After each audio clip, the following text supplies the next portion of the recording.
So, not for drinking source.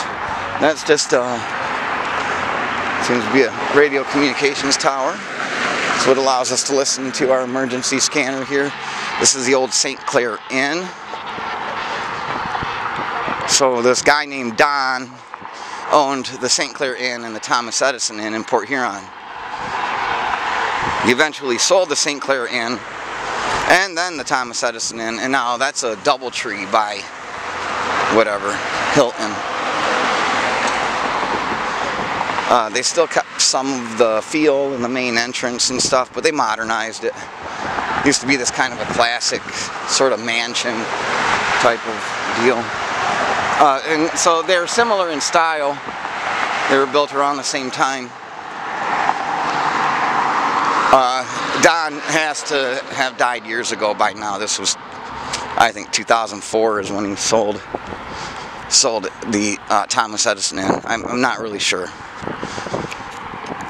But I did work there. I didn't work here, and they were different owners by then. So he had owned this, built the Thomas Edison Inn, sold this, and then eventually sold the Thomas Edison Inn before passing away. I like the architecture. I think it's really neat. It's that old town kind of, something straight out of Skyrim, huh? But we're heading up to the old neighborhood, up on the hill, the waterfront properties, or all the mansions are. That is private. It's not a publicly accessible area. I mean, I suppose I could go in there and inquire, and they'd be happy to hear just anything. If they have any questions, I want to share it with you. That's a car dealership. I don't know what they're doing. Like, that building was already there, and I think they tore the old one down and rebuilt that one right where the old one stood. Probably had to upgrade and couldn't. Probably cost too much money to upgrade, and easier to tear down and rebuild. But I haven't seen any work on that either. So yeah, so these are all the old mansions. So what this would have been is like a dirt trail. These houses here, that one on the corner, those two on the corner, were built at the turn of the 20th century. So we're talking 1880 to 1920 probably, and there'll be some kind of historical marker to let us know. So these houses would have been up on the hill overlooking the river. There wouldn't have been anything here but trees and a path through the forest at the time these mansions went up. So these ones are more modern. That one had to have been built probably in the 70s, maybe the 50s. That would have been modern architecture in 1971. You see that style home in a lot of those era movies. These old Victorian style architecture designs are really neat. You'll find them all up and down this Busha Highway. If we keep going forward past Marysville, it turns into electric and military. Electric is where the first power plant was, thanks Thomas Edison. And then military was an old, they would march down here from Fort Gratiot. And it's really interesting when you go to Fort Gratiot. When you enter Fort Gratiot, it has a 5-point kind of star shape of the fort. And it occurs to me, I'm driving down the freeway and I see these overpasses, and those are all barricades and fortifications for troops. It's really neat. Like, everything's designed for national security so that we can enjoy our freedoms until the police come to take them away, and then it's up to you to decide whether you have a right. And that's that rugged American individualism. All right. The only rights you have are the ones you know and the ones you can enforce in a timely and effective manner.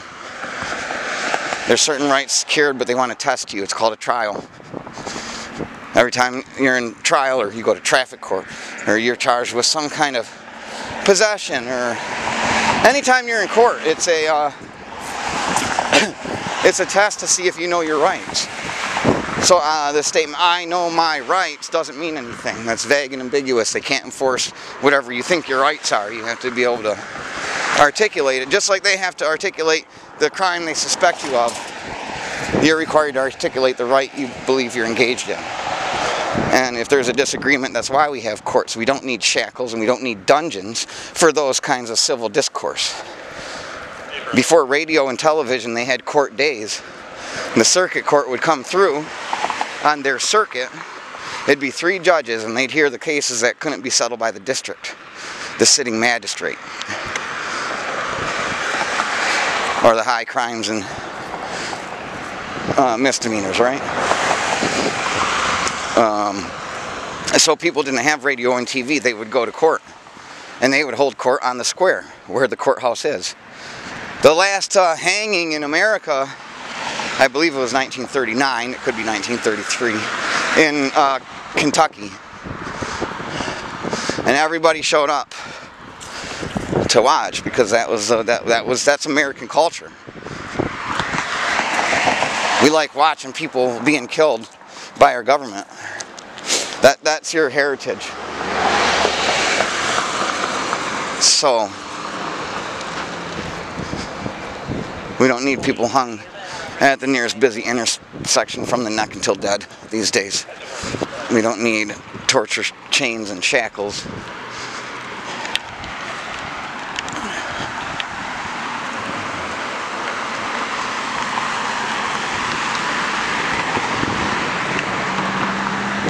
My feet are getting tired. See, there's no thin blue line and there's no black stripes.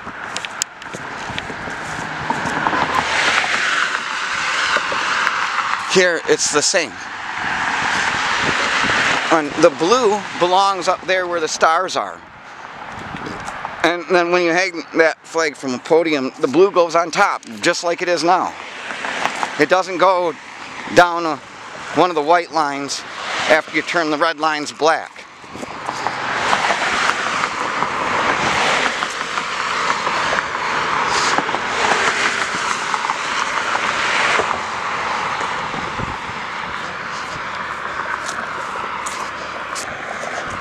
Here we have the Blue Water Area Transit now. They only come down this way every other day. It's just, if I wanna take the bus up to Port Huron, I'm stuck walking back or waiting a day. I have to find a place to stay, which isn't that hard. I live in Port Huron. I just conduct my business here, where my office is.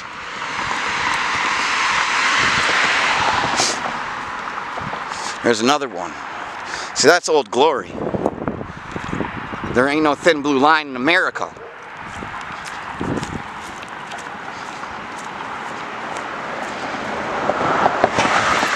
Every law enforcement agency in the United States answers to the Department of Justice, and the director of the Department of Justice reports to the President of the United States. So they cannot put a thin blue line on their jerseys or their vehicles. They can't put a pin next to their little lieutenant stripes or anything like that.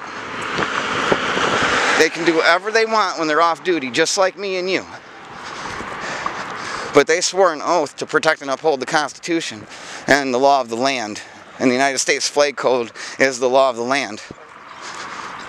And the best and most appropriate way to dispose of the American flag, should it be tarnished or otherwise ruined or torn, is to burn it. That's the only acceptable means of disposing of the American flag, is to burn it.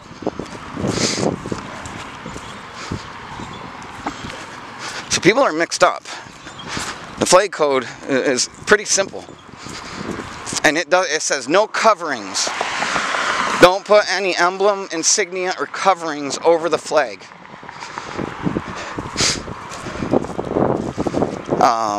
My dad saw an American flag hanging in a window being used as a curtain. There's nothing in the flag code that says you can't hang it as long as the blue's on top. You can't use it as a ceiling cover. You can't tack it to your ceiling. I mean, you and I can do whatever we want. I'm not wearing a badge and I'm not carrying a gun. You can. I don't really care to. The only people I don't want having weapons is the police. They're dangerous. They're unpredictable. They're unstable. They're always afraid.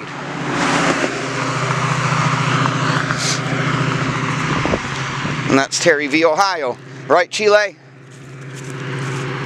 If you live in Ohio, look out for Chile. He's going to be running for governor this year. He just established his residency. Raised a bunch of stinking Ironton over the corrupt police department and the sheriff's department and the judges and their prison to rehab, back to prison, and then back to rehab again, rotating door, where all the judges and prosecutors and their family members are invested in these rehab centers, and the judge can't send you to his rehab center or his daughter's rehab center, so he sends you to the county next door where he has a stake in that rehab center, but he's not on the paperwork as an owner. And then that judge over in that county will send you back to the other judge's rehab when you're done. There's false and positive drug tests at the end of their stay, so they have to go to jail. One lady went to jail for 9 months after being charged with a felony, after dropping dirty, after 3 months in rehab, after 6 weeks in rehab. They decide to doctor a drug test. She catches a felony, and then when she gets out of jail, they let her out of the dungeon in 9 months. April 14th will be the end of that 9 months. She's going to go to rehab for 6 weeks, and then go to another rehab for 3 months after that. And that's how the money is made, folks. The judge sits on the bench. That's the bank of the river where the currency flows. Your